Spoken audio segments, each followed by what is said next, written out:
Smart சிட்டில AIADMK கொள்ளடிச்ச list வெளியிடலாமா? 40 ரூபா phenyl 400 ரூபா இல்லைங்களா? கார்பரேஷன்ல லிஸ்ட்ல வெளியிடுமா? ஸ்மார்ட் சிட்டிக்கு ஏடிஎம்கே ஃபைல்ஸ் விரைவில் வரும் நான் சொல்ல. இன்னைக்கு தமிழ்நாட்டில் லஞ்ச ஊழலை பற்றி ஏடிஎம்கே டிஎம்கே விடுங்க, என்னை விட பேசக்கூடிய ஒரு ஆளை கொண்டு வந்து நிறுத்தணும். நீங்க கேட்கிற லஞ்ச ஊழல் கேள்விக்கு நான் பதில் சொல்றேன். லஞ்ச ஊழல் ஒரே கேள்வி பத்திரிகையில கேட்கிறேன். அண்ணே 3 வருஷமா பாக்குறோம், உங்களை விட ஒரு லஞ்ச ஊழல் அதிகமா பேசுறாருன்னு அப்படின்னு கொண்டு வந்து பேசுற மனிதகிட்ட குறையாது. ஏன் இவரை பத்தி சொல்லல? ஏன் இந்த கவுன்சிலரை பத்தி சொல்லல? ஏன் ராம்நகர்ல இருக்கிற இவரை பத்தி சொல்லல? ஒரு மனுஷன் பேசும் பொழுது கேளுங்க. இல்லன்னா உங்களை விட அதிகமா பேசுறாருன்னா இன்னும் அதிகமாக பேசுறாரு. 33 மாசத்துல தமிழகத்துல லஞ்ச ஊழல் பேசியது என்னை விட அதிகமாக பேசிய ஒரு தலைவரை கொண்டு வந்து கேட்க. இன்னைக்கு வந்து குறையாது. ராம்நகர்ல அந்த கான்ட்ராக்டரை பத்தி பேசலாமே, இந்த பினாமி பத்தி பேசலாமே, இந்த பினாயில் காரனை பத்தி பேசலாமே. எதற்கு தனி கூட்டணி வைத்திருக்கின்றோம்? எதற்கு வச்சிருக்கோம்? எதிர்த்துதானே வச்சிருக்கோம். எதற்கு தலைவர்கள் கூட உட்கார்ந்து இருக்காங்க?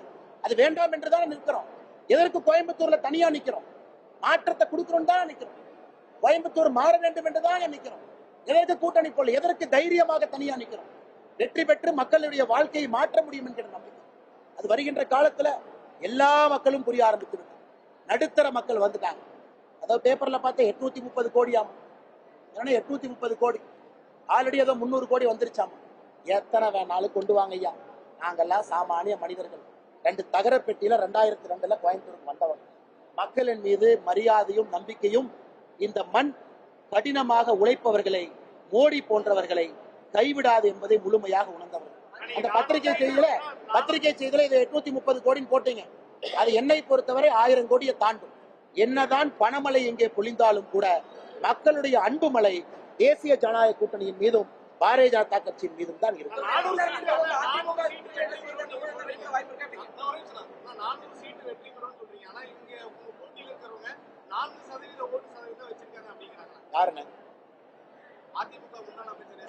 இவங்க யாரை பத்தி பேசணும்னு? பிஜேபி எங்க இருக்கு கேட்டது யாரு? கலைஞர் கருணாநிதி. பிஜேபி எங்க இருக்கு கேட்டது கலைஞர் கருணாநிதி. இன்னைக்கு பிஜேபி பத்தி மட்டும்தான் அவர் மகன் பேசுறாரு. பல்லு விளக்குனா பிஜேபி, சாப்பிட்டா பிஜேபி, தூங்குனா பிஜேபி, எந்திரிச்சா பிஜேபி. நாங்க பெரிய கட்சி, கோயம்புத்தூர் எங்கள் கோட்டை. திமுகவை பத்தி வாயே திறக்க மாட்டாங்க. காலையில இருந்து நைட்டு வரைக்கும் பிஜேபி அண்ணாமலை புராணம் தான் அதிமுகவுடைய புராணம். இதுல இருந்தே தெரியலையா அன்கோ போட்டாங்கன்னு? இதை விட உங்களுக்கு ப்ரூஃப் வேணுமா? இதை விட ப்ரூஃப் வேணுமா? 2 பங்காளி கட்சிகள் ஒன்றாக இணைந்து கோயம்புத்தூர்ல பிஜேபி வந்தா மாற்றம் வந்துடும், விட்டுறக்கூடாது. இதே மாதிரி கரப்ஷனுக்கு ஒரு பாலம் கட்டும், இதே மாதிரி குண்டும் குழியுமா ரோட வச்சிருக்கும். எந்த மாற்றத்தை கொடுக்காம அப்படியே ஓட்டிடும். என்னன்னே சொல்றாங்க, என்னன்னே வளர்ச்சி. 10 ஆண்டுகள் வலிமையான அமைச்சர்களாக இருந்து அவர்களை வலிமைப்படுத்தி கொண்டார்களோ தவிர கோயம்புத்தூர் வலிமை அடைஞ்சிச்சா? இன்னைக்கு குளிர்கள் எல்லாம் பேசுறீங்கல்ல, கோயம்புத்தூர் இன்னைக்கு சூடா மாத்திருக்கிறது யாரு? கோயம்புத்தூர் சூடாயிருச்சுங்களா இல்லையா? சூடாயிருச்சா இல்லையா? மரத்தை வெட்டி அங்க இருக்கக்கூடிய குளத்தை எல்லாம் தண்ணி எடுத்து கண்டமேனிக்கு கான்கிரீட்டை கொண்டு வந்து கட்டி, எங்கே பார்த்தாலும் கான்கிரீட்டை போட்டு இன்னைக்கு கோயம்புத்தூருடைய தட்பவெப்பநிலை 2-3 டிகிரி உயர்த்தி வச்சிருக்காங்க. தட்பவெப்பநிலை 2-3 டிகிரி. தண்ணி திண்டாட்டம் இன்னைக்கு இருக்கா இல்லைங்களா? ராமநாதபுரம் போலீஸ் ஸ்டேஷனை மக்கள் காலையில முற்றுகிட்டாங்களா இல்லையா? நீங்க செய்தி போட்டீங்களா இல்லையா?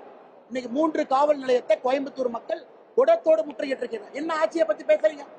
என்ன ஆட்சியை பத்தி பேசுறீங்க?